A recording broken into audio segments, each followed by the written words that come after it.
The jury in the gun trial of Hunter Biden has found him guilty on 3 felony gun charges. Jurors came to their decision after deliberating for only about 3 hours. Nicole Skanga is outside of the federal courthouse in Wilmington, Delaware, with the details.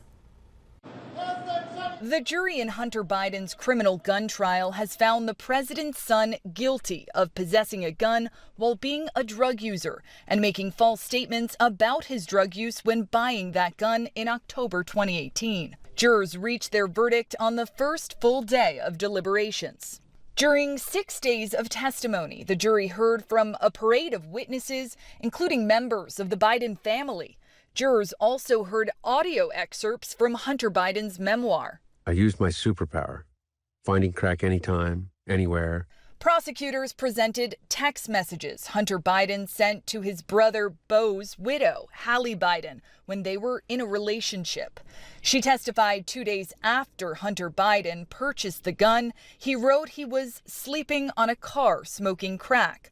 Biden's defense attorney said that was a false story Hunter used as an excuse to avoid seeing Hallie. Days later, she found Hunter Biden's gun and threw it away in a dumpster.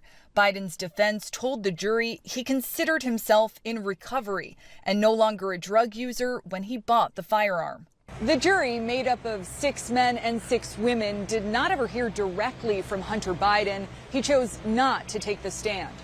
Hunter Biden's wife, the First Lady, and other relatives were fixtures in the courtroom, showing up to support him. In closing arguments, the prosecution urged the jury to ignore them and the media, adding, "People sitting in the gallery are not evidence." The president's son could face prison time. Nicole Skanga, CBS News, Wilmington, Delaware. No sentencing date has been set yet, and Hunter Biden's team is expected to appeal. Meanwhile, President Biden is speaking at a gun violence prevention conference today, hours after his son is found guilty on gun charges. Everytown for Gun Safety's Gun Sense University is an annual conference bringing together gun violence survivors, volunteers, and advocates for training on organizing efforts in Washington, D.C. Mr. Biden is calling on Congress to pass what he's calling common sense gun reform. The president says he wants to ban assault weapons, high-capacity magazines, and he wants to require background checks for all gun sales. You're changing the nation. You really are. You're changing the nation. It builds upon the dozen of executive actions my administration has taken to reduce gun violence, more than any of my predecessors, and I suspect more than all of them combined. Everything from cracking down on ghost guns, gun trafficking, so much more.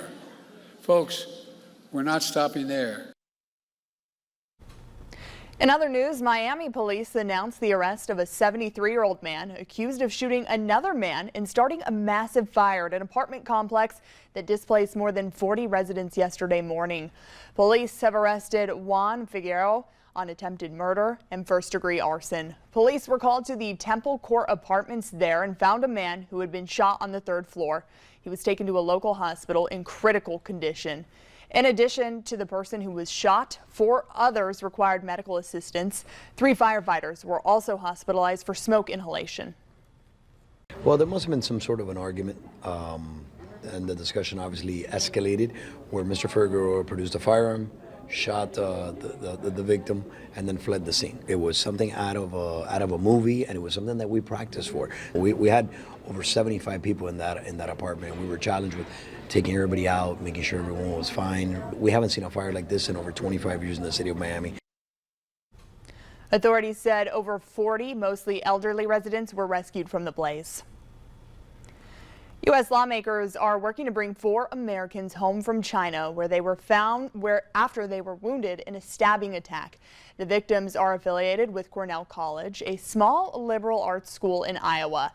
At least 2 are hospitalized in critical condition. Chinese officials call it a random attack. Roxana Sabiar reports, and we want viewers to know that some of the footage you're going to see is graphic. Footage verified by CBS News shows at least 3 of the injured American victims Monday. One soaked in blood, on the ground in northeast China's Jilin City after the reported stabbing. The president of Cornell College in Mount Vernon, Iowa, said all 4 victims were instructors in China as part of a partnership with a university there, and that no students were involved in the program. Cornell has not released the victims' names, but said they were injured during a daytime visit to a public park while accompanied by a faculty member of the Chinese school.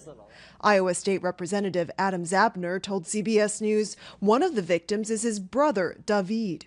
He said the group was visiting a local temple when they were attacked by a man with a knife, adding that David is doing okay and recovering at the hospital. 3 of the victims, including Zabner, have family in Iowa, Congresswoman Marionette Miller Meeks' district. It's really shocking, but at the same point in time, we don't want to jump to any conclusions. We want to be able to work with the Chinese government to be able to get these people back home.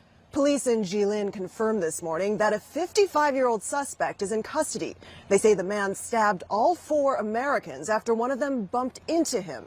The State Department told CBS News it is aware of reports about the stabbing and is monitoring the situation.